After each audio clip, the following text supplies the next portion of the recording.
नमस्कार मित्रांनो, भावी शिक्षक आणि शिक्षिकेंनो, टिप्स फॉर टीईटी मध्ये मी अक्षय वेळकर तुम्हा सर्वांचं स्वागत करतो। मागच्या काही दिवसापासून आपण इयत्ता 10वीचं जुनं इतिहासचं पुस्तक याच्यातील महत्त्वाचे नोट्स, पॉइंट्स, ऑब्जेक्टिव्ह हे पाहायला सुरुवात केलं होतं। याच्यामध्ये आतापर्यंत आपण काय पाहिलं तर इयत्ता 10वीचं जे जुनं इतिहासचं पुस्तक आहे त्या पुस्तकाचं नाव आहे 20व्या शतकातील जग। त्याच्यामधला पहिला चॅप्टर होता साम्राज्यवाद। त्याच्या अंतर्गत 3 चॅप्टर, भौगोलिक शोध व वसाहतवाद, आशियातील साम्राज्यवाद, आफ्रिकेतील साम्राज्यवाद। त्याच्यानंतरचा दुसरा मेन टॉपिक संघर्षमय 20व्या शतक। त्याच्यामधले 5 टॉपिक, पहिले महायुद्ध, रशियन राज्यक्रांती, राष्ट्रसंघ, युरोपातील हुकुमशाही, दुसरे महायुद्ध व जग। त्याच्यानंतरचा टॉपिक संयुक्त राष्ट्र संघटना। मग त्याच्यानंतरचा तिसरा मेन टॉपिक आहे आशिया व आफ्रिका खंडातील बंदमुक्ती। त्याच्यामधले 2 टॉपिक आशिया आणि आफ्रिका। आता हे सर्व आपण पाहिलेले आहे आणि आता प्रकरण 4 आजच्या या व्हिडिओमध्ये पाहणार आहोत। प्रकरण 4 टॉपिकचं नाव आहे दुसऱ्या महायुद्धानंतरचे जग। आता हे जे काय प्रकरण 4 आहे दुसऱ्या महायुद्धानंतरचे जग, ह्याच्यामध्ये 3 टप्प्यामध्ये विभागलेलं आहे। त्याच्यामधला पहिला टॉपिक आहे शीतयुद्ध, त्यानंतर आहे विज्ञान व तंत्रज्ञानातील प्रगती, त्यानंतर आहे जागतिकीकरण। तर आता आजच्या या व्हिडिओमध्ये आपण शीतयुद्ध पाहणार आहोत, म्हणजे जो काही 4था टॉपिक आहे दुसऱ्या महायुद्धानंतरचे जग त्याच्यामधला पहिला टॉपिक शीतयुद्ध।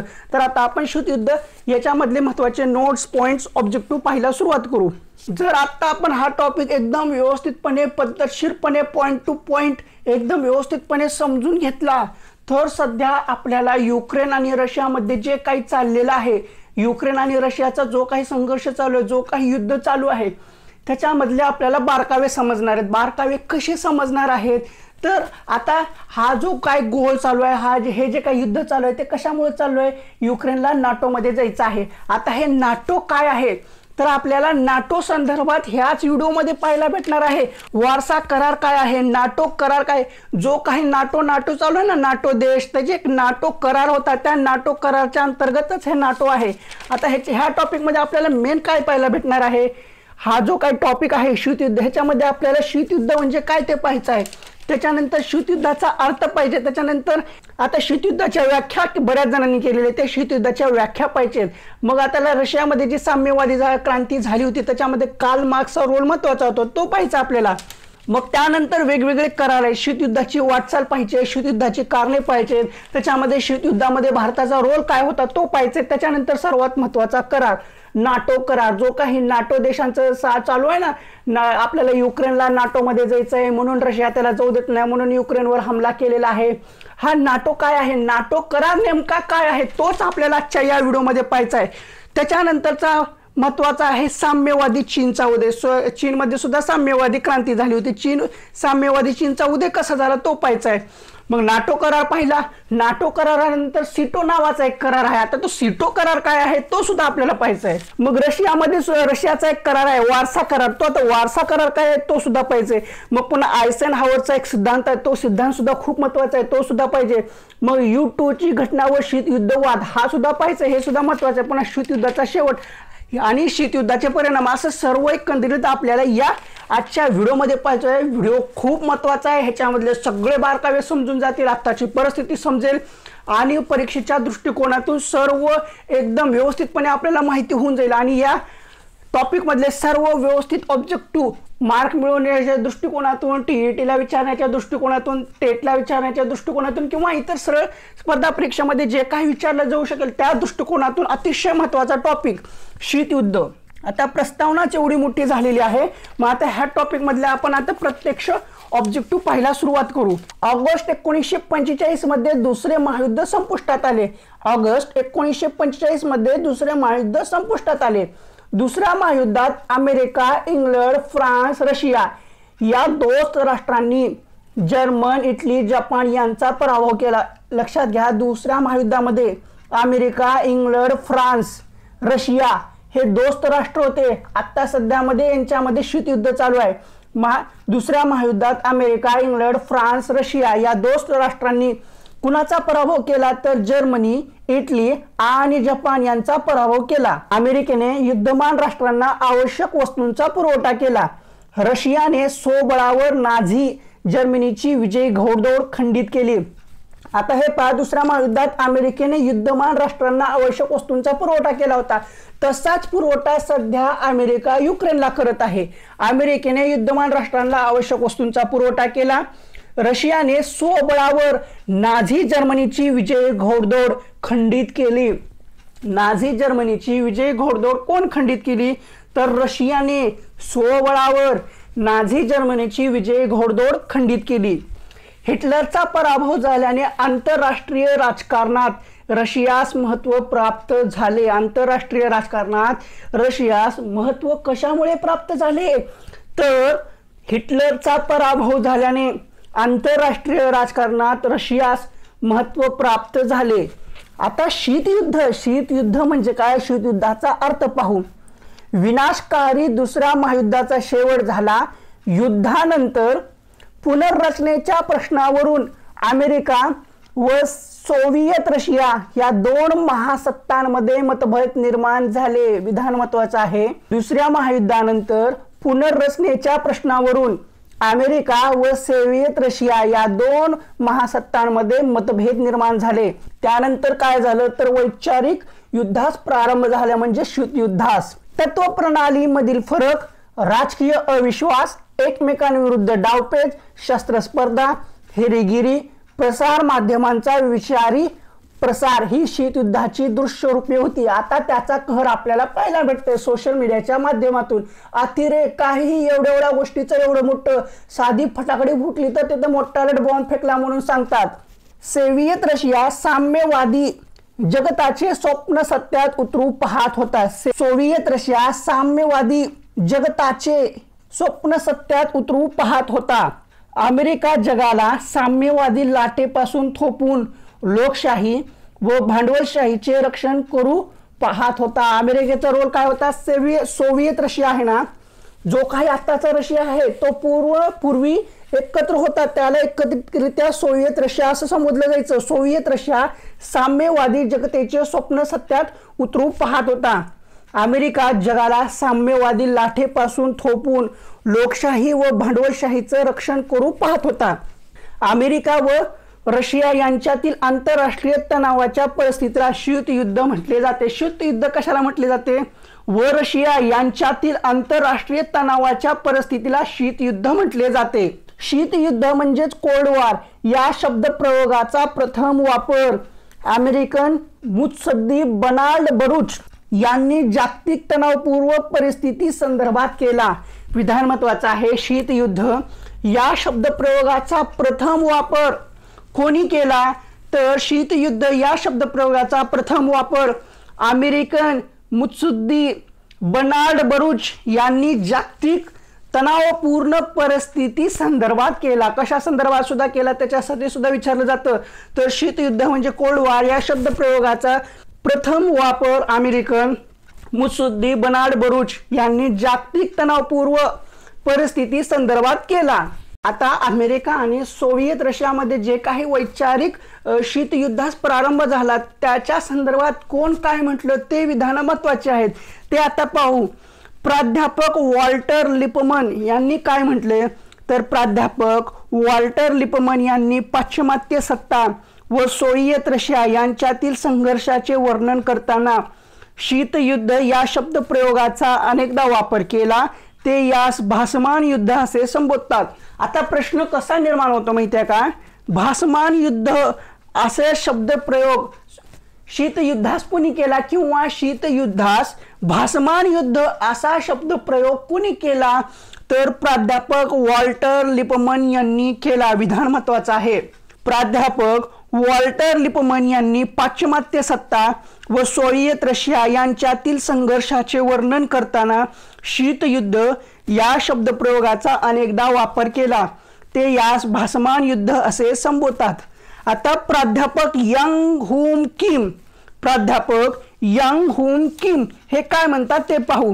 प्राध्यापक यांग हुम किम यांनी शीतयुद्धाबाबत, शीतयुद्ध म्हणजे मुक्त अर्थव्यवस्थेचे जग व साम्यवादी जग म्हणजेच पर्यायाने अमेरिका व सोव्हिएत रशिया यांच्यातील ताणतणाव संघर्ष होय असे म्हटलेले आहे। शीतयुद्ध हे खरे तर राजनैतिक युद्ध आहे। सोव्हिएत रशियाने अणुचाचणी करून आपणही या क्षेत्रात प्रबळ असल्याचे दाखवून दिले। सोव्हिएत रशियाने अणुचाचणी करून आपणही या क्षेत्रात प्रबळ असल्याचे दाखवून दिले। आता सध्या रशियाकडे अणुबॉम्बची संख्या सगळ्यात जास्त आहे। त्यांच्याकडे एवढी संख्या कुठून आली? तर युक्रेनमध्ये पूर्वी जे काही अणुबॉम्ब होते, तिथं अणुबॉम्बचे प्लांट आहेत, तिथं अणुबॉम्ब बनवले जातात. परमाणु बॉम्ब आहेत, जेवढे काही अणुबॉम्ब, परमाणु बॉम्ब आहेत, हायड्रोजन बॉम्ब आहेत, क्लस्टर बॉम्ब आहेत, हे जे काही जास्त युक्रेनमध्ये बनवले जात होते.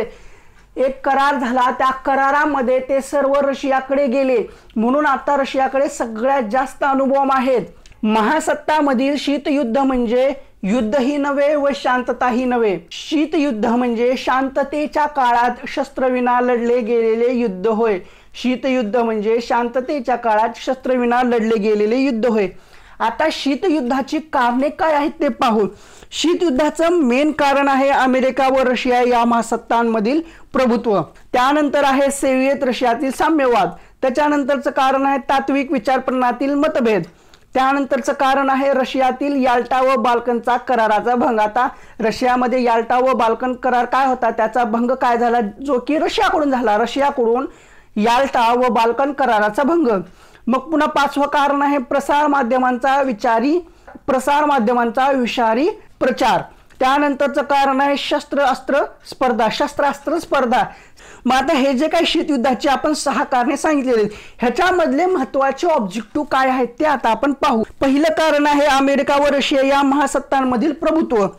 दुसऱ्या महायुद्धानंतर अमेरिका व रशिया वगळता आंतरराष्ट्रीय राजकारणावर प्रभाव पाडू शकतील अशी एकही सत्ता उरली नाही.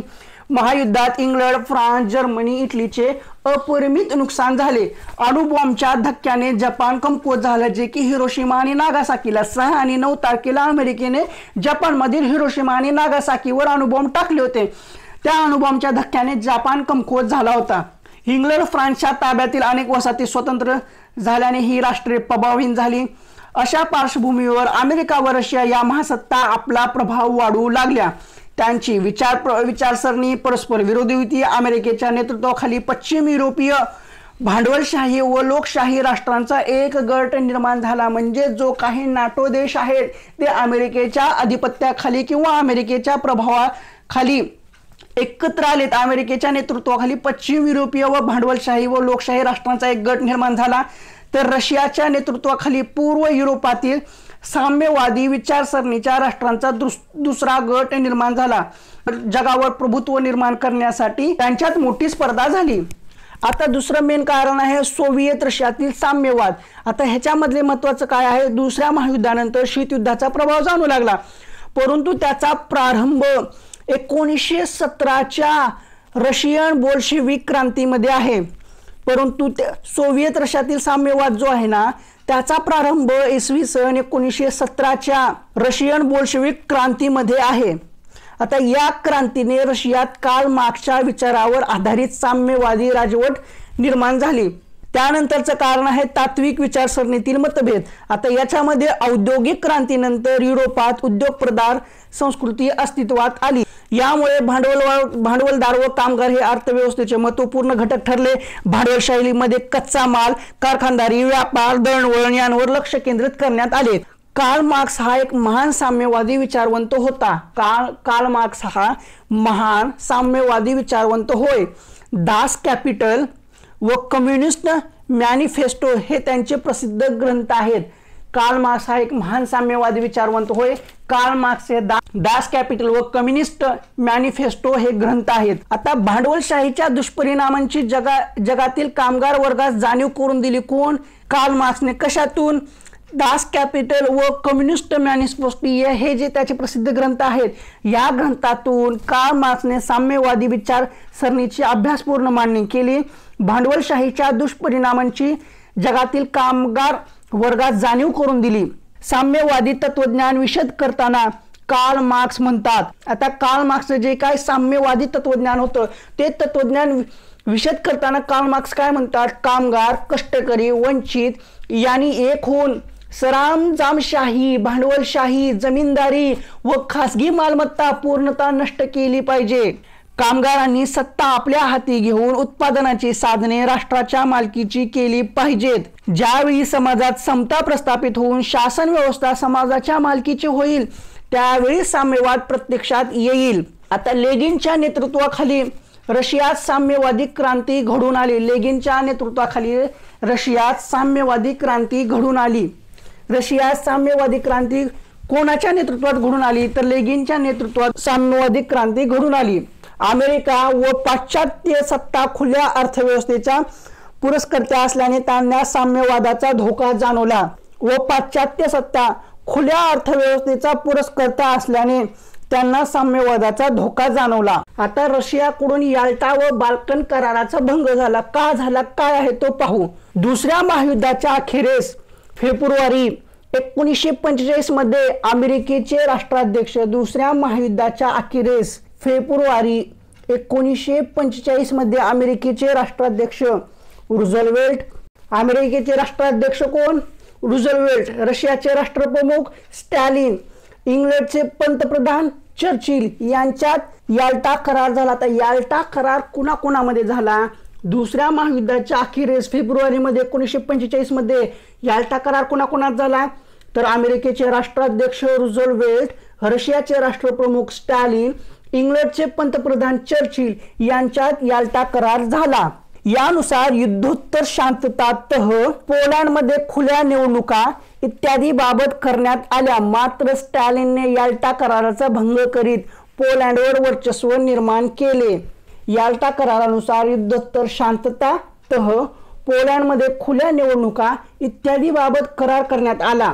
मात्र रशियाच्या स्टॅलिनने याल्टा कराराचा भंग करीत पोलंडवर वर्चस्व निर्माण केले। स्टॅलिनने ऑक्टोबर 1944 मध्ये पूर्व युरोपच्या विभाजनाबाबत चर्चिल बरोबरच्या बाल्कन करारास मान्यता दिली। विधान महत्वाचं आहे, स्टॅलिनने ऑक्टोबर 1944 मध्ये पूर्व युरोपच्या विभाजनाबाबत चर्चिल बरोबरच्या बाल्कन करारास मान्यता दिली। आता बाल्कन करारानुसार रशियाप्रमाणेच इंग्लंडचे बाल्कन राष्ट्रावर म्हणजे पूर्व युरोप वर्चस्व राहणार होते। कोणत्या करारानुसार? बाल्कन करारानुसार रशियाप्रमाणे इंग्लंडचे बाल्कन राष्ट्रावर म्हणजे पूर्व युरोपवर वर्चस्व राहणार होते। मात्र स्टॅलिनने या कराराकडे दुर्लक्ष करून Bulgaria, Romania, Albania, Hungary, Czechoslovakia या सर्व राष्ट्रांमध्ये कामगारांची हुकुमशाही प्रस्थापित केली। यामुळे इंग्लंडचा भ्रमनिरास झाला। इंग्लंडचा भ्रमनिरास का झाला? जो काही बाल्कन करारानुसार रशियाप्रमाणेच इंग्लंडचे बाल्कन राष्ट्रावर म्हणजे पूर्व युरोपावर वर्चस्व राहणार होते। मात्र काय झालं? मात्र स्टॅलिनने या कराराकडे दुर्लक्ष करून Bulgaria, Romania, Albania, Hungary, Czechoslovakia या सर्व राष्ट्रांमध्ये कामगारांची हुकुमशाही प्रस्थापित केली। स्टॅलिनने जगभर साम्यवादी क्रांती पोचविल्याचा निर्धार केला। त्यामुळे इंग्लंडचा भ्रमनिरास झाला। आता प्रसार माध्यमांचा विषारी प्रचार मध्ये काय आहे? वृत्तपत्रे, आकाशवाणी, टेलिव्हिजन या माध्यमातून भांडवलशाही राष्ट्रे व साम्यवादी राष्ट्रे यांनी परस्पर विरोधी विषारी प्रचार करायला सुरुवात केली। स्टॅलिनने जगभर साम्यवादी क्रांती पोहोचविण्याचा निर्धार केला। तर अमेरिकेचे राष्ट्राध्यक्ष ट्रूमन व इंग्लंडचे पंतप्रधान चर्चिल यांनी साम्यवाद उखडून टाकण्याचा प्रयत्न चालविला। आता शस्त्रास्त्र स्पर्धा त्याच्यामध्ये काय आहे? युरोप व आशिया खंडातील रशियाचा साम्यवाद रोखण्यासाठी अमेरिकेच्या नेतृत्वाखाली नाटो, सिटो या कराराद्वारे अनेक राष्ट्र एकत्र आली। विधाने महत्वाची आहेत। कोणत्या करारानुसार? नाटो, सेंटो व सिटो या कराराद्वारे अनेक राष्ट्र एकत्र आली। यामुळे अमेरिका व रशिया यांच्यातील शस्त्रास्त्र स्पर्धा वाढीस लागून शीतयुद्ध झाले। आता याच शीतयुद्धाचे रूपांतर युद्धामध्ये होत आहे, जे की सध्या युक्रेन सोबत चालू आहे रशियाचा। आता शीतयुद्धाची वाटचाल पाहू। रशियाच्या बोल्शेविक क्रांतीने कामगार कष्टकऱ्यांच्या साम्यवादी राजवटीच्या माध्यमातून मार्क्सला अभिप्रेत असणारा नवा शासन प्रकार निर्माण केला। याद्वारे सामाजिक आर्थिक विकासाचा अभिनव कार्यक्रम जगासमोर ठेवला। भांडवलशाही राष्ट्रांना साम्यवादीची स्थापना रुचली नाही आणि दोन सर्वस्वी भिन्न तत्व प्रणालींमध्ये संघर्ष सुरू झाला। आता शीतयुद्धाची आपण मागे जे कारणे पाहिली होती ती परत एकदम शॉर्ट मध्ये पाहू। अमेरिका व रशिया या महासत्तांमधील प्रभुत्व, सोव्हिएत रशिया, रशियातील साम्यवाद, तात्विक विचार प्रणालीतील भेद, रशियाकडून याल्टा व बाल्कन कराराचा भंग, प्रसार माध्यमांचा विषारी प्रसार, शस्त्रास्त्र स्पर्धा। आता शीतयुद्धाची वाटचाल कशी आहे ती पाहू आपण। रशियातील बोल्शेविक क्रांतीने कामगार कष्टकऱ्यांच्या साम्यवादी राजवटीचे माध्यमातून मार्क्सला अभिप्रेत असणारा नवा शासन प्रकार निर्माण केला। याद्वारे सामाजिक व आर्थिक विकासाचा अभिनव कार्यक्रम जगासमोर ठेवला। आता रशियातील बोल्शेविक क्रांती असफल करण्यासाठी पाश्चिमात्य राष्ट्रांनी जर्मनीच्या हिटलरचा अनुनय केला। रशियातील बोल्शेविक क्रांती असफल करण्यासाठी पाश्चिमात्य राष्ट्रांनी जर्मनीच्या हिटलरचा अनुनय केला। 1948 मध्ये सोव्हिएत रशियाने बर्लिनची नाकेबंदी केली। 1948 मध्ये सोव्हिएत रशियाने बर्लिनची नाकेबंदी केली आणि अमेरिका, ब्रिटन, फ्रान्स यांनी आपल्या ताब्यात असणाऱ्या पश्चिम जर्मन प्रदेशात प्रजासत्ताक जर्मन स्वराज्याची स्थापना केली। 1948 मध्ये सोव्हिएत रशियाने बर्लिनची नाकेबंदी केली। अमेरिका, ब्रिटन, फ्रान्स यांनी आपल्या ताब्यातील असणाऱ्या पश्चिम जर्मन प्रदेशात प्रजासत्ताक जर्मन संघराज्याची स्थापना केली। रशियाने यास प्रत्युत्तर म्हणून आपल्या ताब्यातील पूर्व जर्मन प्रदेशास जर्मन लोकशाही प्रजासत्ताकाची स्थापना केली। विधानं वेगवेगळी आहेत, थोडंसं लक्षात घ्या। अमेरिका, ब्रिटन, फ्रान्स यांनी आपल्या ताब्यात असणाऱ्या पश्चिम जर्मन प्रदेशास काय दिलं? प्रजासत्ताक जर्मन संघराज्य। पश्चिम जर्मन प्रदेशास प्रजासत्ताक जर्मन संघराज्य कोण? अमेरिका, ब्रिटन, फ्रान्स यांनी स्थापना केली। तर आता रशियाने याच प्रत्युत्तर म्हणून आपल्या ताब्यातील पूर्व जर्मन, रशियाच्या ताब्यात कुठलं होतं? पूर्व जर्मन। अमेरिका, ब्रिटन आणि फ्रान्स यांच्याकडे काय होतं? पश्चिम जर्मन आणि रशियाकडे पूर्व जर्मन। पूर्व जर्मन प्रदेशात रशियाने जर्मन लोकशाही प्रजासत्ताकाची स्थापना केली। जर्मन लोकशाही प्रजासत्ताकाची स्थापना कोण केली? तर रशियाने। आता आपण नाटो करार पाहू। काय आहे नाटो करार? अमेरिका व त्यांची मित्र राष्ट्रे नाटो कराराद्वारे एकत्र आली। अमेरिका व त्यांची मित्र राष्ट्रे नाटो कराराद्वारे एकत्र आली। अमेरिकेने रशिया विरुद्ध संरक्षक योजनेचा भाग म्हणून एक योजना आखली। अमेरिकेने रशिया विरोधी संरक्षक योजनेचा भाग म्हणून एक योजना आखली। वॉशिंग्टनमध्ये America, Canada, England, France, Italy, Belgium, Denmark, Luxembourg, Netherland, Norway, Portugal व आइसलँड या 12 राष्ट्रांचे प्रतिनिधी एकत्र आले। त्यांच्यात विचार विनिमय होऊन उत्तर अटलांटिक करार संघटना म्हणजेच नॉर्थ अटलांटिक ट्रीटी ऑर्गनायझेशन म्हणजेच नाटो या संघटनेची स्थापना 4 एप्रिल 1949 रोजी झाली। आपण परत एकदा पाहू नाटो करार। अमेरिका व त्यांची मित्र राष्ट्रे नाटो कराराद्वारे एकत्र आली। अमेरिकेने रशिया विरोधी संरक्षक योजनेचा भाग म्हणून एक योजना आखली। वॉशिंग्टनमध्ये America, England, Canada, France, Italy, Belgium, Denmark, Luxembourg, Netherland, Norway, Portugal व आइसलँड या 12 राष्ट्रांचे प्रतिनिधी एकत्र आले। त्यांच्यात विचार विनिमय होऊन उत्तर अटलांटिक करार संघटना म्हणजेच नॉर्थ अटलांटिक ट्रीटी ऑर्गनायझेशन म्हणजे नाटो या संघटनेची 4 एप्रिल 1949 रोजी स्थापना झाली। आता नाटो या संघटनेची स्थापना कधी झाली? तर 4 एप्रिल 1949 रोजी। नाटो करार संरक्षक धोरणांवर व आर्थिक सहकार्यावर आधारित होता। नाटो करार हा संरक्षक धोरणांवर व आर्थिक सहकार्यावर आधारित होता। पुढे नाटो करारात ग्रीस, तुर्कस्तान व पश्चिम जर्मनी समाविष्ट झाले। नंतर नाटो करारात ग्रीस, तुर्कस्तान व पश्चिम जर्मनी समाविष्ट झाले। नाटो करारामुळे रशियाच्या साम्यवाद विस्तारास आळा बसला। नाटो करारामुळे रशियाच्या साम्यवाद विस्तारास आळा बसला। हा करार रशियाच्या विघटनापर्यंत कार्यरत होता। हा करार रशियाच्या विघटनापर्यंत कार्यरत होता। पण नाटो हे सध्या आणखीन अस्तित्वात आहे। आता त्याच्यामध्ये जवळजवळ 30 देश आहेत। त्याच्यामध्ये युक्रेनला सुद्धा जायचं आहे नाटोमध्ये। त्यामुळे रशियाने त्यांच्यावर हल्ला करून ते ताब्यात घेण्याचा प्रयत्न चालू आहे। साम्यवादी चीनचा उदय आपण 1 ऑक्टोबर 1949 रोजी माओ से तुंग यांच्या नेतृत्वाखाली चीनमध्ये साम्यवादी प्रजासत्ताक स्थापन झाले। चीनमध्ये साम्यवादी प्रजासत्ताक कधी स्थापन झाले? तर 1 ऑक्टोबर 1949 रोजी। आणि कोणाच्या नेतृत्वाखाली? तर माओ से तुंग यांच्या नेतृत्वाखाली चीनमध्ये साम्यवादी प्रजासत्ताक स्थापन झाले। साम्यवादी चीनच्या उदयाने रशियाला ताकद मिळाली। साम्यवादी चीनच्या उदयामुळे रशियाला ताकद मिळाली। म्हणूनच चीन आणि रशिया सध्या उलू उलू गुलू गुलू गुलू चालतंय। त्यांची विचार प्रणाली जवळजवळ सारखी आहे। साम्यवादी चीनच्या उदयाने रशियाला ताकद मिळाली। सध्या आणखीन सुद्धा ते सोबतच आहात। 1971 मध्ये चीनला सुरक्षा समितीचे कायम सभासदस्य देण्यात आले। 1971 मध्ये चीनला सुरक्षा समितीचे कायम सभासदत्व देण्यात आले। आता रशियाने अण्वस्त्र चाचणी केली होती। स्टॅनलेच्या मृत्यूनंतर निकिता क्रुश्चेव्ह रशियाच्या पंतप्रधानपदी आल्या। तर स्टॅनलेच्या मृत्यूनंतर रशियाच्या पंतप्रधानपदी कोण आले तर निकिता क्रुश्चेव्ह हे रशियाच्या पंतप्रधानपदी आले। तर अमेरिकेत ही ट्रूमच्या जागी आयझेनहॉवर अध्यक्षपदी आले। विधान महत्त्वाचे आहेत। स्टॅनलेच्या मृत्यूनंतर रशियाचा पंतप्रधान किंवा रशियाचे पंतप्रधान निकिता क्रुश्चेव्ह आणि अमेरिकेत ट्रूमनच्या जागी कोण तर आयझेनहॉवर अध्यक्षपदी आले।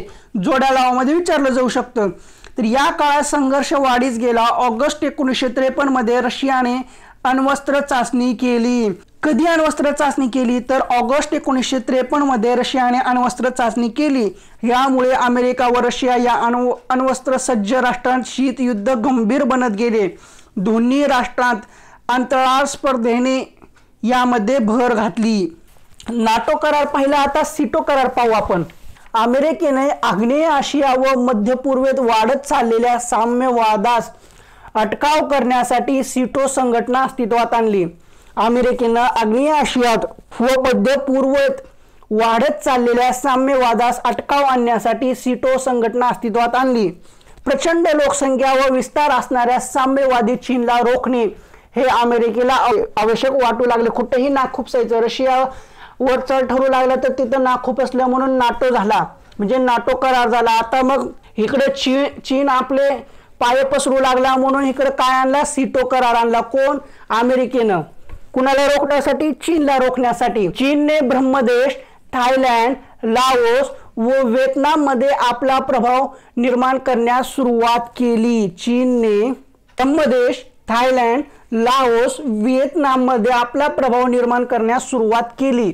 अमेरिकेने फिलिपाईन्स व पाकिस्तान बरोबर जवळीक साधली। अमेरिकेने फिलिपाईन्स व पाकिस्तान बरोबर जवळीक साधली। यानंतर अमेरिकेनं आग्नेय आशियाच्या संरक्षणाची योजना फिलिपाईन्सची राजधानी मलिना येथे मांडली। अमेरिकेनं आग्नेय आशियाच्या संरक्षणाची योजना फिलिपाईन्सची राजधानी मलिना येथे मांडली। मलिना येथे संपन्न झालेल्या परिषदेत America, England, France, Australia, New Zealand, Pakistan, Philippines व थायलंड ही 8 राष्ट्रे होती। कोणती 8 राष्ट्रे होती? मलिना येथे संपन्न झालेल्या परिषदेस America, England, France, Australia, New Zealand, Pakistan, Philippines व थायलंड ही 8 राष्ट्रे हजर होती।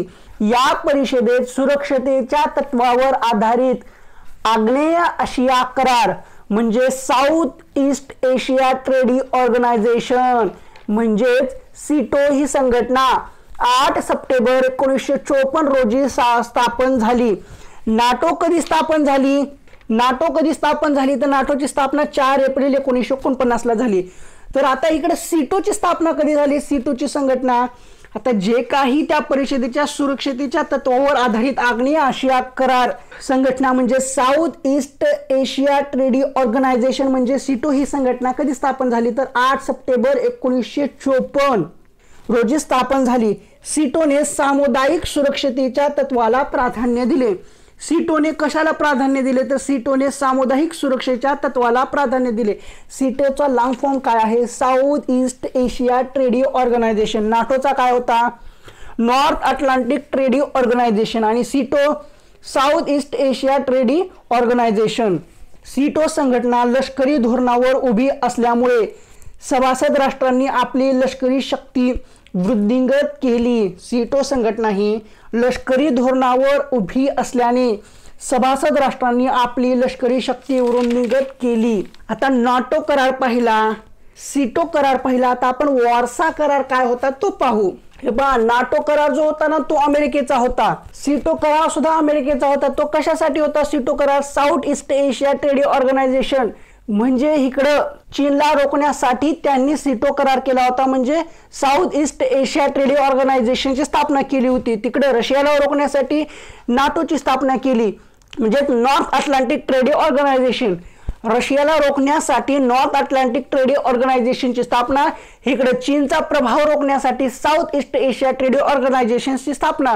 आता वार्सा करार काय आहे? वार्सा करार हा रशियाचा आहे, नाटो करार अमेरिकेचा, सिटो करार सुद्धा अमेरिकेचाच, पण आता वार्सा करार हा रशियाचा आहे। अमेरिकन नेतृत्वाखाली नाटो करारासह म्हणून रशियाने साम्यवादी देशाची वार्सा करार संघटनेची स्थापना केली। अमेरिकन नेतृत्वाखाली नाटो करारासह म्हणून रशियाने साम्यवादी देशाची वार्सा करार संघटनेची स्थापना केली। साम्यवादी व भांडवलशाही आक्रमणास शह देणे हा वार्सा कराराचा मुख्य उद्देश होता। वार्सा कराराचा मुख्य उद्देश काय होता? साम्यवादी व भांडवलशाही आक्रमणास शह देणे हा या वार्सा कराराचा मुख्य उद्देश होता। तिकडे सिटोनं प्राधान्य कशाला दिलं होतं? तर सिटोनं सामुदायिक सुरक्षतेच्या तत्वाला प्राधान्य दिलं होतं। आणि इकडे वार्सामध्ये काय मुख्य उद्देश होता? तर साम्यवादी व भांडवलशाही आक्रमणास शह देणे हा वार्सा कराराचा मुख्य उद्देश होता। 11 ते 14 मे 1955 रोजी पोलंडची राजधानी वार्सा येथे रशिया, हंगेरी, झेकोस्लोव्हिया, अल्बेनिया, बल्गेरिया, पूर्व जर्मनी, रुमानिया आणि पोलंड अशा 8 राष्ट्रांची परिषद झाली। 11 ते 14 मे 1955 रोजी पोलंडची राजधानी वार्सा येथे रशिया, हंगेरी, झेकोस्लोव्हिया, अल्बेनिया, बल्गेरिया, पूर्व जर्मनी, रुमानिया आणि पोलंड अशा 8 राष्ट्रांची परिषद झाली। मैत्री, सहकार्य व परस्पर मदतीचा करार करण्यात आला। सामुदायिक सुरक्षतेवर भर देण्यात येऊन संयुक्त सेनादल उभारण्यात आले। क्षेपणास्त्रे व शस्त्रास्त्र निर्मितीवर भर देण्यात आला। परस्परांमध्ये आर्थिक व सांस्कृतिक सहकार्य वृद्धिंगत करण्यात आले। त्यानंतर वार्सा करारात सहभागी नसणाऱ्या चीन व उत्तर कोरियाच्या सततच्या सहकार्याने रशियाचे प्रभुत्व वाढीस गेले। बघा, त्यावेळेस सुद्धा रशियाला कोण सहकार्य करत होते? उत्तर कोरिया आणि चीन। वार्सा करारात सहभागी नसणाऱ्या चीन व उत्तर कोरियाच्या सततच्या सहकार्याने रशियाचे प्रभुत्व वाढीस लागले। संपूर्ण जग अमेरिकन राष्ट्रगट व रशियन राष्ट्रगट अशा 2 गटांमध्ये विभागले गेले। यामुळे शीत युद्ध प्रखर बनले। आता भारताचा रोल पुढे आहे। भारताचा रोल काय होता ते आपण नंतर पाहू। आता यानंतर आयसेनहावरचा सिद्धांत आहे। आयसेनहावर कोण? अमेरिकेमध्ये ट्रुमनच्या जागी आलेले कोण? आयसेनहावर हे अध्यक्ष झाले होते। अमेरिकेचे अध्यक्ष ट्रुमनच्या जागी आले कोण? आयसेनहावर। आता रशिया शह देण्यासाठी मध्य पूर्वेतील लष्करी तळ मजबूतीकरण व नवे आरमारी तळ उभे करण्यासाठी अमेरिकन राष्ट्राध्यक्ष आयसेनहावर यांनी आयसेनहावर सिद्धांत मांडला। आयसेनहावर सिद्धांत कोणी मांडला? तर आयसेनहावर सिद्धांत हा आयसेनहावर यांनीच मांडला। पण कशासाठी मांडला? तर रशिया शह देण्यासाठी मध्य पूर्वेतील लष्करी तळ मजबूतीकरण व नवे आरमारी तळ उभे करण्यासाठी अमेरिकन राष्ट्राध्यक्ष आयसेनहावर यांनी आयसेनहावर हा सिद्धांत मांडला। आता आयसेनहावर सिद्धांत काय होतं ते पाहू। आयसेनहावर सिद्धांतानुसार अमेरिकन अध्यक्षांना अमेरिकन संसदेने अनेक महत्त्वपूर्ण अधिकार दिले। यानुसार मध्य पूर्वेतील स्वातंत्र्य टिकवणे, तेथील आर्थिक स्थिती मजबूत करणे, लष्करी मदत व सहकार्य करणे, मध्य पूर्वेतील एखाद्या राष्ट्रावर साम्यवादी राष्ट्रांचे आक्रमण झाल्यास त्यास लष्करी मदत करणे व महत्त्वाची बाब म्हणजे अमेरिकन सेना व शस्त्रास्त्रे वापरण्याचा अधिकार अध्यक्षांना देण्यात आल्यामुळे शीतयुद्ध भडकले। आता सोव्हिएत रशियाच्या साम्यवादी पक्षाचे जनरल सेक्रेटरी व राष्ट्राध्यक्ष क्रुश्चेव्हची अमेरिका भेट झाली होती। त्यात काय झालं होतं? क्रुश्चेव्ह यांनी सप्टेंबर 1959 मध्ये अमेरिकेला भेट दिली। क्रुश्चेव्ह यांनी आयसेनहावरची चर्चा करून जून 1960 मध्ये अमेरिका, रशिया, ब्रिटन व फ्रान्स यांची पॅरिसमध्ये शिखर परिषद घेण्याचे ठरविले। या घटनेमुळे आंतरराष्ट्रीय तणाव कमी होण्यास मदत झाली। विधान महत्त्वाचं आहे। निकिता क्रुश्चेव्ह यांनी सप्टेंबर 1959 मध्ये अमेरिकेला भेट दिली। ओके, ठीक आहे। क्रुश्चेव्ह यांनी आयसेनहावरची चर्चा करून जून 1960 मध्ये अमेरिका, रशिया, ब्रिटन व फ्रान्स यांची पॅरिसमध्ये शिखर परिषद ठरविण्यात आले। या घटनेमुळे आंतरराष्ट्रीय तणाव कमी होण्यास मदत झाली। आता U2 ची घटना व शीतयुद्धात वाढ। आता U2 ची घटना आणि शीतयुद्धात वाढ काय आहे ते पाहू। पॅरिस शिखर परिषदेची तयारी सुरू असताना अमेरिकेचे U2 जातीचे हेरगिरी करणारे एक विमान रशियाने आपल्या हद्दीत पाडले। हेरगिरीच्या घटनेने रशियाचा भ्रमनिरास झाला। त्यामुळे अमेरिकेवर शांतता भंग करीत असल्याचा आरोप केला। यास अमेरिकन अध्यक्षांनी रशियाची गुप्तपणे चाललेली लष्करी तयारी जाणून घेण्याचे कारण सांगून विमान हेरगिरीसाठी पाठविल्याचे समर्थन केले। त्यानंतर 16 मे 1960 रोजी पॅरिस शिखर परिषद झाली। 16 मे 1960 रोजी पॅरिस शिखर परिषद झाली। निकिता क्रुश्चेव यांनी U-2 विमानाचा प्रश्न उपस्थित करून अमेरिकेचा निषेध केला। अमेरिकेचा निषेध कोण केला तर निकिता क्रुश्चेव यांनी U-2 विमानाचा प्रश्न उपस्थित करून अमेरिकेचा निषेध केला। शिखर परिषदेच्या अपयशामुळे शीतयुद्ध तीव्र झाले। शिखर परिषदेच्या अपयशामुळे शीतयुद्ध तीव्र झाले। आता शीतयुद्धाचा शेवट इसवी सन 1979 मध्ये जगाच्या इतिहासात अनपेक्षित बदल झाले। बर्लिन राजधानीस पूर्व आणि पश्चिम अशी विभागणारी बर्लिनची भिंत पाडण्यात येऊन पूर्व व पश्चिम जर्मनीचे एकत्रीकरण करण्यात आले। विधान महत्त्वाचे आहे, बर्लिन राजधानीस पूर्व आणि पश्चिम अशी विभागणारी बर्लिनची भिंत पाडण्यात येऊन पूर्व व पश्चिम जर्मनीचे एकत्रीकरण करण्यात आले। वारसा करार संपुष्टात करण्यात आला। पूर्व युरोपीय देशांमधील साम्यवादी सत्ता संपुष्टात आली। रशियन राष्ट्राध्यक्ष गोर्बाचेव यांनी पुढाकार घेऊन शीतयुद्धाचा त्याग केला। त्यामुळे अमेरिका व रशिया या महासत्तांमध्ये सलोख्याचे संबंध निर्माण झाले, पण आता ते राहिले नाहीत। अमेरिका व रशिया या महासत्तांमध्ये सलोख्याचे संबंध निर्माण झाले। गोर्बाचेव व रेगन या राष्ट्राध्यक्षांनी प्रत्येक राष्ट्रांचे लष्करी धोरणात कपात करावी असे सुचविले। काय सुचविले? गोर्बाचेव व रेगन या राष्ट्राध्यक्षांनी प्रत्येक राष्ट्राने लष्करी धोरणात कपात करावी असे सुचविले।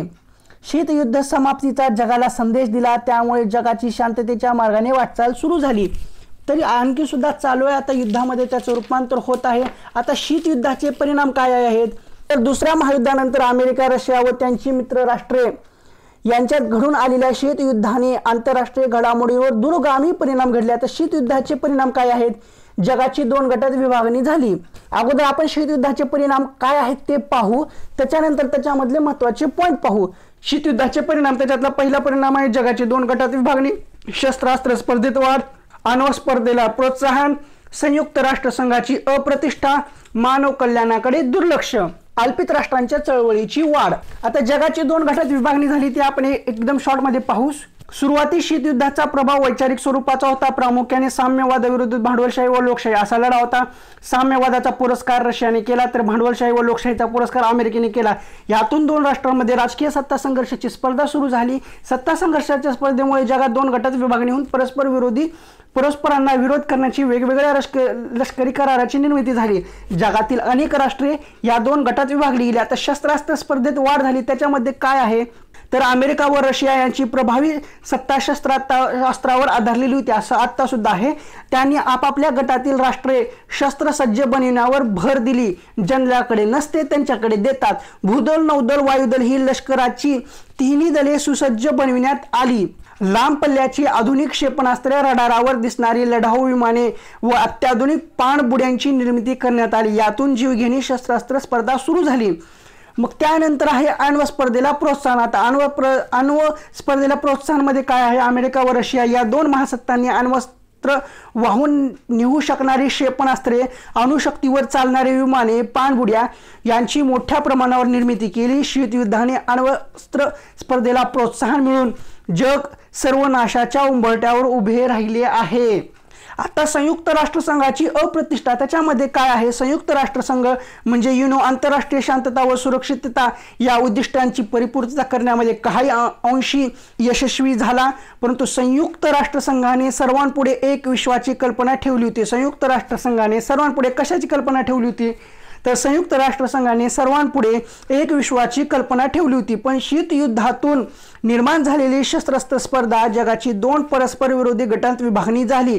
यामुळे संयुक्त राष्ट्रसंघापुढे अनेक अडचणी निर्माण झाल्या। बड्या राष्ट्रांना मिळालेल्या नकाराधिकारामध्ये व्हीटो पॉवर, युनो पुढे आलेले अनेक गंभीर प्रश्न राष्ट्रसंघाकडून सुटू शकले नाहीत। त्यामुळे शीतयुद्धामुळे वसुधैव कुटुंबकम हे ध्येय असणाऱ्या युनोची अप्रतिष्ठा झाली। शीतयुद्धामुळे वसुधैव कुटुंबकम हे ध्येय असणाऱ्या युनोची अप्रतिष्ठा झाली। युनोचे ध्येय काय होते तर वसुधैव कुटुंबकम हे ध्येय युनोचे होते, पण त्याची अप्रतिष्ठा झाली. कशामुळे? युनोमुळे. आता मानव कल्याणाकडे दुर्लक्ष. शीतयुद्धांमुळे जगभर भीती व दहशत निर्माण झाली होती. यातून शस्त्रास्त्र स्पर्धा वाढीस लागली होती. शस्त्रास्त्र निर्मितीवर प्रचंड पैसा खर्च होऊ लागला होता. विकासाची कामे मागे राहू लागली होती. रशियाने आपल्या उत्पन्नाच्या सुमारे 25% रक्कम शस्त्रास्त्र निर्मिती व शस्त्र संशोधनावर खर्च केली. किती टक्के? 25%. आता अल्पित राष्ट्रांच्या चळवळीची वाढ. याच्यामध्ये काय होतं?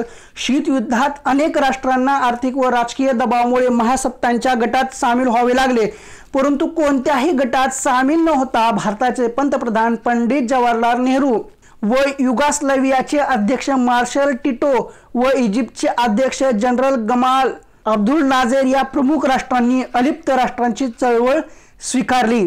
कोणत्याही गटात सामील न होता भारताचे पंतप्रधान पंडित जवाहरलाल नेहरू, युगोस्लावियाचे अध्यक्ष मार्शल टिटो व इजिप्तचे अध्यक्ष जनरल गमाल अब्दुल नाझेर या प्रमुख राष्ट्रांनी अलिप्त राष्ट्राची चळवळ सुरू केली. अलिप्तवादी चळवळीमध्ये पंडित जवाहरलाल नेहरू यांची भूमिका महत्त्वाची होती. अलिप्तवादी चळवळीमध्ये महत्त्वाची भूमिका कोणाची होती तर पंडित जवाहरलाल नेहरू यांची होती. अल्प कालावधीत अलिप्तता राष्ट्राची चळवळ प्रभावी बनल्याने महासत्तांनी याची दखल घेऊन शीतयुद्धाची तीव्रता कमी केली. दुसऱ्या महायुद्धानंतर निर्माण झालेल्या शीतयुद्धाचा तणाव आज राहिलेला नाही, सध्या जाणवत आहे. मात्र जगाच्या विविध भागात असलेले तणाव आजही संपले नाहीत, सध्या सुद्धा चालू आहेत.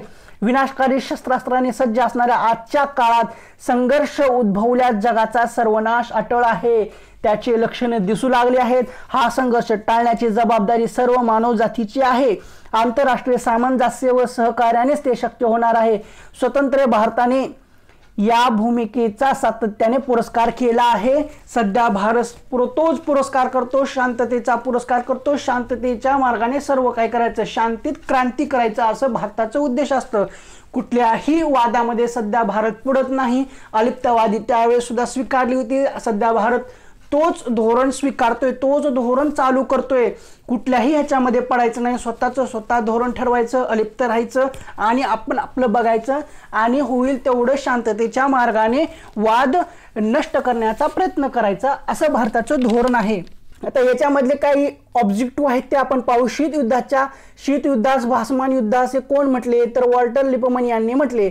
अमेरिका व त्यांची राष्ट्रीय नाटो कराराद्वारे एकत्र आली.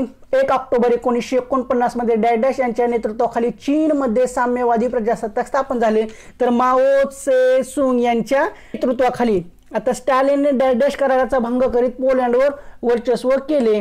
स्टॅलिनने याल्टा कराराचा भंग करीत पोलंडवर वर्चस्व निर्माण केले होते. थोड्या गावात कार्ल मार्क्स कोण होते तर कार्ल मार्क्स एक कम्युनिस्ट मॅनिफेस्टो होते. आयसेनहावर अमेरिकेचे अध्यक्ष, निकिता क्रुश्चेव रशियाचे पंतप्रधान, पंडित नेहरू हे अलिप्तवादी चळवळ होती. अशा पद्धतीने दुसऱ्या महायुद्धानंतर ते जग, याच्यामधला शीतयुद्ध हा टॉपिक संपलेला आहे. याच्यानंतरचा टॉपिक आहे विज्ञान व तंत्रज्ञानातील प्रगती. त्यानंतरचा टॉपिक आहे जागतिकीकरण. हे सर्व पाहिलं तर इयत्ता 10वीचं जुनं इतिहासाचं पुस्तक संपून जातं. म्हणजे एवढं मोठं पुस्तक आहे, त्याच्यामध्ये एवढ्या डीपमध्ये माहिती आहे ते सर्व आपण पाहिली आहे. तर आजच्या या व्हिडिओमधले आपण शीतयुद्धामध्ये माहिती जी पाहिली, नाटो करार पाहिला, याल्टा करार पाहिला, वारसा करार पाहिला, शीतयुद्ध पाहिले, शीतयुद्धाचे कारण पाहिली, शीतयुद्धास कोण काय म्हटलं ते पाहिलं, त्यानंतर शीतयुद्धाचे परिणाम होते ते पाहिले, U2Gची घटना होती व शीतयुद्धास वाढ झाला ते सुद्धा पाहिले, साम्यवादी चीनचा करार सुद्धा व्यवस्थितपणे पाहिला, सिटो करार काय होता तो सुद्धा पाहिला. एकदम व्यवस्थितपणे हा टॉपिक संपलेला आहे. ह्या टॉपिकमध्ये तुमच्या काही अडचणी असतील तर त्या कमेंट बॉक्समध्ये सांगा. व्हिडिओ कसा वाटला तो कमेंट बॉक्समध्ये नक्की सांगा. व्हिडिओ आवडला असेल तर व्हिडिओला लाईक करत जावा. व्हिडिओ पाहून तुमचा काही फायदा झाला असेल किंवा होत आहे असं वाटत असेल तर आणि तरच आपल्या चॅनलला सबस्क्राईब करायचं. लाल रंगामध्ये सबस्क्राईब बटन आहे ते दाबा, त्यानंतरची घंटी आहे ती सुद्धा दाबवा. कारण असे अनेक व्हिडिओचे नोटिफिकेशन तुमच्याकडे येण्यासाठी जे लाल रंगामध्ये सबस्क्राईब बटन आहे ते दाबावं लागते, त्यानंतरची जी घंटी आहे ती दाबावं लागतो, ऑल नोटिफिकेशन बेल सिलेक्ट करावं लागते, म्हणजे सर्व व्हिडिओचे नोटिफिकेशन तुमच्यापर्यंत येऊ शकतात. तर पुढल्या व्हिडिओमध्ये आपण विज्ञान व तंत्रज्ञानातील प्रगती हा घटक पाहू.